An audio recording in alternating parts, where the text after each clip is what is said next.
In a grand hall filled with the world's most influential leaders, a single voice from Africa pierced the silence, not with anger, but with a profound truth that left millions in tears. When Michelle Obama questioned the trajectory of Burkina Faso's leadership, President Ibrahim Traoré didn't respond with defensiveness.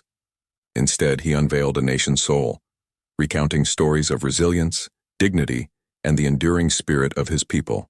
His words transcended politics, touching hearts across continents and igniting a renewed sense of hope throughout Africa. It was supposed to be just another afternoon in California, sunlight, speeches, and subtle applause.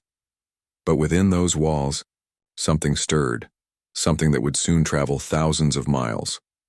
Michelle Obama stepped onto the stage, graceful, grounded, a symbol of poise. Her message, as always, was rooted in empathy. She spoke of a shared global future of rising seas and rising generations. Her voice was steady, her words carefully chosen. Then she paused. She turned a page. A name caught the light. Burkina Faso, she said. The room grew still. Under the leadership of Ibrahim Traoré, she continued, adjusting her glasses. We've seen change, but also concern. The pause was deliberate. The silence profound. What followed was not an attack, but it wasn't neutral either. Her tone sharpened, each word measured. Progress is admirable, she said, but not if it's built on shadows. The people deserve transformation, not just a reshuffling of rulers. Her gaze swept the audience and then straight into the lens, a global audience hanging on every syllable. We must ask, who is truly benefiting? Who is truly free? And just like that, her words crossed oceans. Across social platforms, debates ignited. Was Michelle Obama shedding light or casting shadows on a continent's complex journey? Was this concern or condescension? But in Ouagadougou, the capital of Burkina Faso, one man didn't respond with rage. He listened. No aides rushing in, no statement typed in haste. Just a man listening to a voice from across the sea. His brow furrowed, not in anger but in thought. Then softly, "Prepare a response," he said. Not to argue, not to defend, to tell the truth.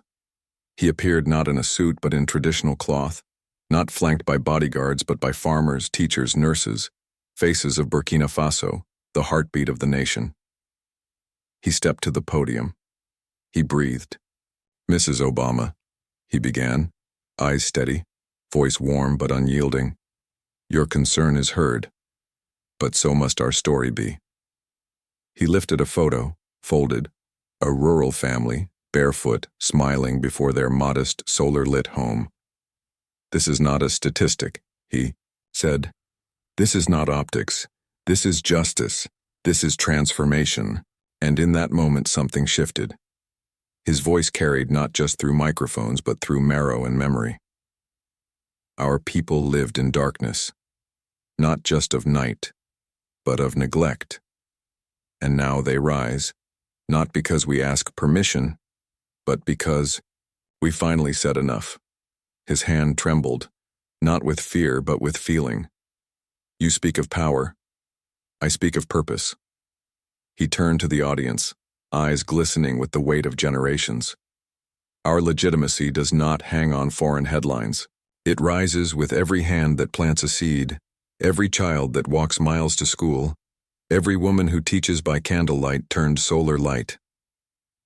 Africa listened, and Africa wept, not because it was perfect, but because it was true. Young people in Ouagadougou quoted him in graffiti murals. Students in Kenya held campus discussions about sovereignty. In Mali, an elder said through tears, "He speaks like the wind, quiet but undeniable." For the first time in a long time, a leader didn't ask for validation, he declared value. Later, during a sit-down interview, Michelle Obama was asked about the response. She leaned forward, her eyes soft, her voice humble. "I may have misread the moment," she admitted.